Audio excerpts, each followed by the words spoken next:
بسم الله الرحمن الرحيم. السلام عليكم ورحمة الله وبركاته.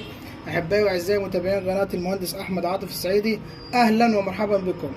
موضوعنا النهاردة يا شباب بإذن الله تعالى هعرفك إزاي تفحص الموبينة أو الجزء الدوار في المارش. تمام. بص يا شباب، معانا الموبينة دي يا شباب، دي حاجة زيرو استيراد، تمام، على وضع البلد. إزاي هنعرف الموبينة دي فاصلة أو مش فاصلة؟ تمام. ولو فاصلة هنعمل لها ايه وهنزودها ازاي؟ دي يا شباب معانا الموبينة اللي احنا بعد ما فصلت لحمناها او زودناها الحامية جزدير بالشكل ده كده اهو، بالشكل ده يا شباب. تمام. هعرفك دلوقتي ازاي نفحص الموبينة دي او الجزء الدوار ده بتاع البرشة يا شباب. ركز معايا كده لحظة بلحظة. في ناس يا شباب بتعملها بطريق اختبار لمبة، بس انا الاختبار ده ما برجحوش يعني. تمام. احنا بنجرب بالكهرباء مباشرة على طول. تمام. اللمبة يا شباب مش بتبين البوبينة عاملة قفلة او فاصلة ولا، وهنعرف اذا كانت عاملة التماس او لا برضو. تابع معي. ده سالب ودي موجب كهرباء. تمام. لا، اول حاجة بحط البوبينة على الجزء السالب ايا كان اهو. تمام اهو. وايه، احط الموبينة كده اهو على الجزء السالب.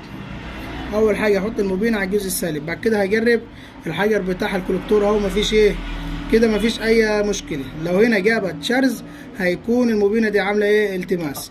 تمام. لو انا دلوقتي عايز اعرف ازاي هي فاصله ولا، هشوف الجزء ده بتاعها اهو وهلمسه على الحديد، وبعد كده هجرب ايه، لامه كده اهو، هجرب واحده واحده كده. تمام. واحده واحده هلف عليهم ايه كلهم اهو بالشكل ده اهو اهو. لو فيهم واحده يا شباب ما وصلتش، تمام، هيكون ايه، فاصلة. ده اختبار قوي جدا. لكن لو انت اختبرت عن طريق اللمبة، فاللمبة يا شباب ايه، مش هتبين الفاصل هنا او لا، فاحنا دي زودناها. تمام. ودي الحاجة اللي على وضعها وشغالة معانا كويس اهي. تمام. برضو بتجرب نفس الفكرة اهو، تمسك السالب بتاعها كده اهو وتجرب كده اهو. لو جابت هنا كهرباء يبقى هنا في الموبينة دي بايظة.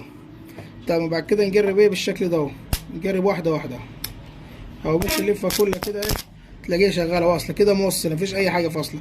لكن دي لو فصلت يا شباب ليها حل، ليها تصليح. ازاي؟ بنجيب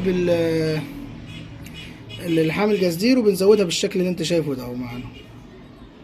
بس وكده يا شباب يكون الفيديو بتاعنا النهارده انتهى.